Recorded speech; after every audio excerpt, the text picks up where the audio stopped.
කවදාවත් දරුවෙකුටවත් මේ නම කියලා කතා කරන්න එපා පින්නතුනේ. කතා කරන්න කටපුරා මගේ දුවේ මගේ පුතේ කියලා. මේක මේ ආදරයත් එක්ක කරන්න ඕනේ ගනුදෙනුව. මේ අලුත් પરම්පරාවට ආමන්ත්‍රණය කරන්න ඕන විදිය හරි වෙනස්. මේ අලුත් પરම්පරාව ඒව වැළඳ ගන්න විදිහත් හරි වෙනස්. බොහොම සංවේදී දායක සිද්ධිය අපිට නිරන්තරයෙන් ඇහෙනවා. ඉස්සර ගුරුවරු දඬුවම් කරපු විදිය. ඉස්සර අම්මා තාත්තා දඬුවම් කරපු විදිය.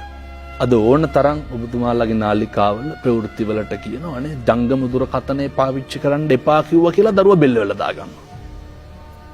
ඒ දරුවන්ට ඉස්සර විදියට ආමන්ත්‍රණය කරොත් එහෙම ඒක ලොකු ඛේදවාචකකින් තමයි ඉවර වෙන්නේ. මේ අලුත් પરම්පරාවට ආමන්ත්‍රණය කරන්න ඕන විදිහක් තියෙනවා. මම විශ්වාස කරන විදිහට ඒ විදිහ තමයි ආදරය විතරයි. දරුවෝ පුදුම විදිහට ආදරය වෙනවා. ඒ නිසා අපේ අම්මලා තාත්තලා මේක ගෙදරින් පටන් ගන්නට